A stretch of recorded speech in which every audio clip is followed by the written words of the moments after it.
अगर मैं कहूँ कि आपको किसी दूसरे की गलती निकालनी है तो आप तुरंत एक लंबी लिस्ट तैयार कर देंगे।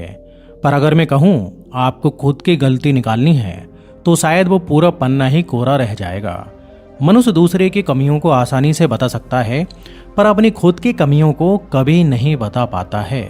हर इंसान के अंदर कुछ ना कुछ कमी है, लेकिन इस कमी को अगर ढूंढ लिया जाए तो निश्चय ही हम इसे सुधार कर कुछ बड़ा कर सकते हैं। सोचिए, अगर हम कुछ बड़ा नहीं कर पाते, सफल नहीं हो पाते, तो इसका प्रमुख कारण है हमारे अंदर की कमी। इसलिए उस कमी को पूरा करने में हम गलती कर बैठते हैं। अगर मैं कहूँ कि एक विधि है जिसके द्वारा आप अपनी कमी को पूरा कर सकते हैं, यहाँ तक कि पूरा ब्रह्मांड आपका साथ देगा। ये ब्रह्मांड आपको बताएगा कि आप कौन कौन सी गलतियाँ करते हैं, उन गलतियों को कैसे सुधारना है जिससे कि आपके जीवन में सब कुछ प्राप्त हो जाए और जो आप चाहते हैं आपको मिल जाए। ये विधि पुरानी है। इस विधि को पुराने ज़माने में बड़े बड़े महर्षि मुनि उपयोग में लिया करते थे और इस विधि की वजह से वो लोग जो भी चाहते थे, जो कुछ भी बोलते थे, जो कुछ भी सोचते थे, वो सब कुछ सही हो जाता था। और जब ऐसा होता था तो लोग सोचते थे कि ये कोई चमत्कार हो गया है, जबकि ये कोई चमत्कार होता नहीं था। ये ब्रह्मांड का नियम है। तो दोस्तों, इधर मैं जो है आपको ये नियम एक कहानी के द्वारा समझाता हूँ।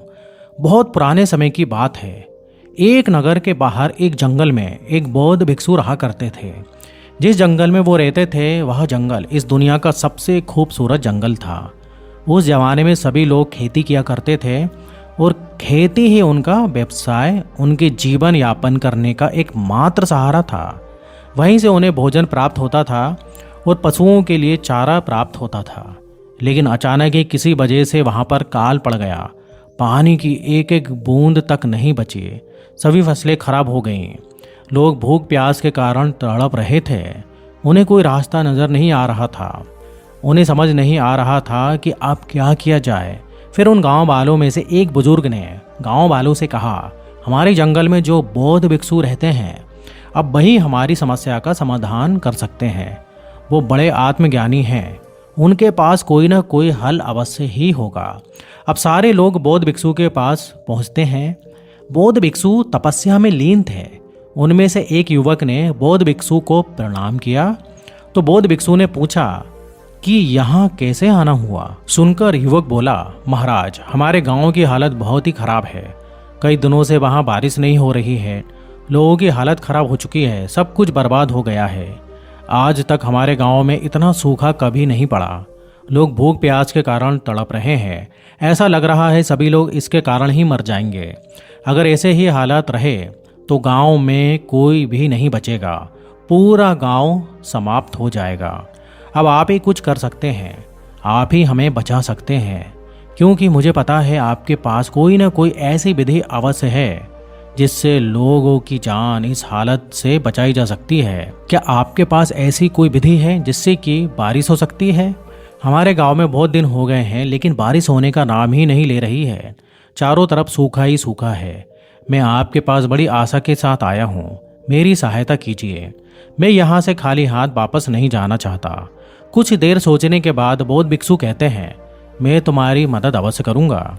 ये कहकर वह उठे और वहां से जाकर थोड़ी ही दूरी पर खड़े हो गए और हाथ जोड़कर कुछ करने लगे।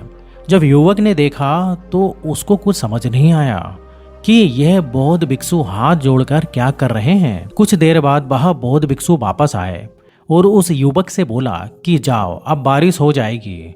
बौद्ध भिक्षु की बात सुनकर युवक खुशी से झूम उठा। फिर उसने बौद्ध भिक्षु से कहा, महाराज, आपने हाथ जोड़कर क्या किया? क्या आपने कोई प्रार्थना की है जिससे कि बारिश हो जाए?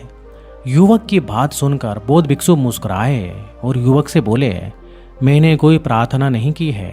अगर मैं बारिश के लिए प्रार्थना करता तो भी बारिश नहीं होती, क्योंकि जब भी हम ब्रह्मांड से कुछ मांगते हैं या फिर कुछ अपने के लिए प्रार्थना करते हैं तो ब्रह्मांड को ये दिखाई देता है कि हमारे पास उस चीज़ की कमी है, हमें उसकी आवश्यकता है।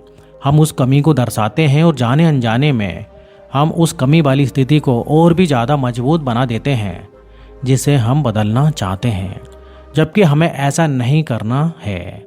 अच्छा चलो, तुम ये बताओ, अगर तुम गरीब हो और तुम किसी से मदद लेने जाओ और उससे कहो कि तुम गरीब हो, तुम्हारे पास कुछ भी नहीं है, क्या तुम्हारी मदद वह करेगा?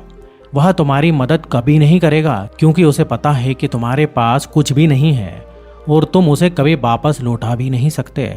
आप अपनी गरीबी बताकर उससे सहायता ना करने का मौका दे रहे हो, और वहीं अगर तुम उसे कुछ ना बताओ और उससे ये कहो कि तुम्हारे पास किसी भी चीज़ की कोई भी कमी नहीं है, फिर तुम अगर मदद मांगोगे तो तुम्हारी मदद वह अवश्य करेगा, क्योंकि उसे पता है कि तुम्हारे पास किसी भी चीज़ की कोई कमी नहीं है।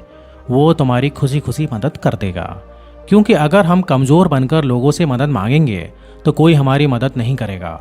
वहीं अगर उनके सामने अपनी कमजोरी प्रदर्शित ना करें तो हमारी मदद अवश्य करते हैं। फिर बौद्ध भिक्षु युवक से बोले, ये विधि गुप्त विधि है और ये विधि बहुत मूल्यवान है। मैं ऐसे किसी को नहीं बताता, लेकिन हाँ, मैं तुम्हें ये विधि बता रहा हूँ ताकि बारिश होने में यदि समय लगेगा तो तुम इस विधि का उपयोग कर लो, क्योंकि कभी कभी हमें बार बार इस विधि का उपयोग करना पड़ता है। बौद्ध भिक्षु की बात सुनकर युवक बोला, ठीक है महाराज, मुझे वह विधि बताइए। बौद्ध भिक्षु बोले कि जो विधि मैं तुम्हें बताऊंगा, अगर तुमने उस विधि का गलत उपयोग किया तो वह विधि काम नहीं करेगी, इसलिए भी इस विधि को ध्यान से सुनो। फिर बौद्ध भिक्षु बोले, जब मैं तुमसे थोड़ी दूर गया था तो वहां जाने के बाद मैंने कोई प्रार्थना नहीं की, मैंने कोई निवेदन नहीं किया, लेकिन हाँ, उस समय को महसूस किया कि बारिश हो रही है, और जब बारिश हो रही है तो मैं उस वक्त कैसा महसूस कर रहा हूँ। ये अजीबो गरीबो बातें उस युवक की समझ में नहीं आई। उसने बौद्ध भिक्षु से कहा, महाराज, मुझे कुछ भी समझ नहीं आ रहा है, आप मुझे क्या कहना चाहते हैं, जरा विस्तार से बताइए, आपने वहां पर जाकर असल में क्या किया? फिर बौद्ध भिक्षु ने युवक को पूरी बात विस्तार से बताई। कहा, जब मैं वहां गया तो अपने दोनों हाथों को ऊपर उठाकर अपने पूर्वजों को, देवताओं को दिल से पुकार कर उन सबसे कहा कि मुझे आपका साथ चाहिए। और उस वक्त मैंने अपनी आंखों को बंद किया और मैंने देखा कि मेरे गांव में बहुत तेज बारिश हो रही है। मैं कीचड़ में खड़ा हूँ और मैं मिट्टी की धीमी धीमी खुशबू ले रहा हूँ। मैं उस बारिश में खूब भीग रहा हूँ। मैं उन हरे भरे खेतों को देख रहा हूँ और सभी लोग बारिश में झूम झूम कर नाच रहे हैं। मैं पानी की हर बूंद को अपने ऊपर गिरते हुए महसूस कर रहा हूँ। इसके बाद मैंने अपनी खुशियों के लिए इस ब्रह्मांड को धन्यवाद दिया। बौद्ध भिक्षु की बातें उस युवक को समझ आ गईं। उसने बौद्ध भिक्षु को धन्यवाद दिया और जब वह गांव पहुंचा तो देखा उसका गांव जो सूखा पड़ा हुआ था वो हरा भरा हो चुका है। हर तरफ हरियाली ही हरियाली है। सब कुछ अच्छा हो गया। हर तरफ से मिट्टी की धीमी धीमी खुशबू, सब लोग खुशी से झूम रहे थे। उसके लिए उस युवक ने अपने पूर्वजों और उस बौद्ध भिक्षु को धन्यवाद दिया। दोस्तों, उस समय जो बौद्ध भिक्षु ने किया कोई चमत्कार नहीं था, ये लॉ ऑफ अट्रैक्शन था, जिसे हम लोग उपयोग कर रहे हैं और इस पर ब्रह्मांड यूनिवर्स का नियम लागू होता है। जिस तरह से बौद्ध भिक्षु ने बताया कि मैंने उस चीज़ को महसूस किया, उस पल को महसूस किया, उसी आज के वैज्ञानिक और बड़े बड़े महात्मा उपयोग में ले रहे हैं, जिससे वह जो चाहते हैं वह उन्हें मिल जाता है। आपने भी सुना होगा कि सब लोग कहते रहते हैं कि आप जो बनना चाहते हैं उसे महसूस करो, आप फिर वही बन जाओगे। उसको हकीकत में महसूस करो और फिर इस ब्रह्मांड को धन्यवाद दो, जैसे कि उन बौद्ध भिक्षु ने किया। वो जितने भी लोग सफल होते हैं वो अपनी सफलता के लिए धन्यवाद अदा करते हैं उन लोगों को, इस ब्रह्मांड को, जिसकी वजह से वह सफल हुए। बौद्ध भिक्षु ने भी इस ब्रह्मांड को उस चीज़ के लिए धन्यवाद दिया जो उनके पास है। बौद्ध भिक्षु ने उस चीज़ को महसूस किया जो उनके पास नहीं थे, लेकिन उन्होंने ब्रह्मांड को ये नहीं दिखाया कि वह चीज़ मेरे पास नहीं है, बल्कि उन्होंने तो ब्रह्मांड को ये महसूस करवाया कि उनके पास वह वस्तु है और फिर इस चीज़ को लेकर भगवान को धन्यवाद दिया। लेकिन अक्सर लोग क्या करते हैं, ब्रह्मांड को, यूनिवर्स को अपनी कमियां बताते रहते हैं कि मैं सफल नहीं हो पा रहा हूँ, मुझे लक्ष्य प्राप्ति नहीं हो पा रही है, मैं जो भी करता हूँ मेरा सब कुछ बर्बाद हो जाता है, मैं कुछ भी नहीं कर पा रहा हूँ। और यही नकारात्मक विचार वो ब्रह्मांड को देते हैं तो ब्रह्मांड, यूनिवर्स वही ग्रहण करता है और सोचता है कि वो कुछ भी नहीं कर सकता और फिर वो आपकी मदद नहीं करता। जब हम इस ब्रह्मांड या यूनिवर्स को बताते हैं कि हम एक सफल इंसान हैं, एक सक्सेसफुल इंसान हैं, हमें सब कुछ मिलेगा, हम अपने लक्ष्य तक अवश्य पहुंचेंगे, तो इस ब्रह्मांड को लगता है कि हम में वो शक्ति है, वो पावर है, हम वो पा सकते हैं। फिर ये ब्रह्मांड हमारी सहायता करने में लग जाता है। जब भी हम किसी चीज़ के बारे में महसूस करते हैं और फिर धन्यवाद करते हैं, तो इस ब्रह्मांड को लगता है कि आपके पास है, आपको और देनी चाहिए।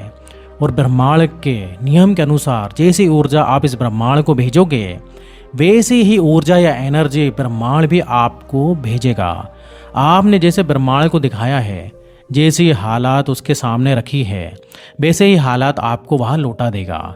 यही तो ब्रह्मांड यूनिवर्स का नियम है। जिस प्रकार बौद्ध भिक्षु ने यह महसूस किया कि बारिश हो रही है, फिर ब्रह्मांड ने कुछ दिनों में वही लौटा के उसे दिया। वहां पर बारिश हुई, उन्होंने जैसा महसूस किया था वैसे ही माहौल बन गया। इसलिए अगर आप जीवन में कुछ भी पाना चाहते हैं, कुछ बनना चाहते हैं, तो उस चीज को महसूस करें कि आप क्या बनना चाहते हैं। अगर एक डॉक्टर आप बनना चाहते हैं, तो आप अपने आप को ऐसा महसूस करवाओ और उन लोगों को धन्यवाद दो जो आपको डॉक्टर बनाने में मदद कर रहे हैं। और जब आप ऐसा करोगे तो आप देखेंगे कि आकर्षण का नियम का प्रभाव, लॉ ऑफ एट्रैक्शन का प्रभाव आपके जीवन के ऊपर पड़ने लगेगा। और वो सभी लोग जिनका आप धन्यवाद करते हैं, वो आपको डॉक्टर बनने में लग जाएंगे और ब्रह्मांड आपको डॉक्टर बनाने में लग जाएगा। कुछ भी चाहोगे वह आपको मिल जाएगा, क्योंकि आकर्षण के नियम के अनुसार, लॉ ऑफ एट्रैक्शन के अनुसार, हमारे भीतर जैसे विचार रहते हैं, जैसी ऊर्जा रहती है, वैसे ही ऊर्जा और विचार हमें प्राप्त होते हैं, चाहे वो आकर्षण लोगों के साथ हो या फिर ब्रह्मांड के साथ। आज ही अपने जीवन में धन्यवाद कीजिए इस ब्रह्मांड को, उन लोगों को जो आपसे जुड़े हुए हैं। फिर आप देखेंगे आपके भीतर खुशियों का संचार होगा, आप हमेशा खुश रहेंगे। आप जो कुछ भी सोचेंगे आपको वो मिलेगा। इसलिए जैसा हम सोचते हैं वैसा हम बन जाते हैं। हमेशा सकारात्मक विचार ही सोचने चाहिए और हमेशा अपने लक्ष्य पर निरंतर प्रयास करते रहना चाहिए, क्योंकि जब भी हम अपने लक्ष्य के लिए मेहनत करते हैं तो पूरी कायनात हमें सफल बनाने में लग जाती है। दोस्तों, उम्मीद करता हूँ कि आपको वीडियो काफ़ी पसंद आया होगा। तो वीडियो पसंद आए तो वीडियो को लाइक करिए और चैनल को सब्सक्राइब करना ना भूलें। तो फिर मिलते हैं नेक्स्ट वीडियो में। जब तक आप अपना ध्यान रखिए। धन्यवाद।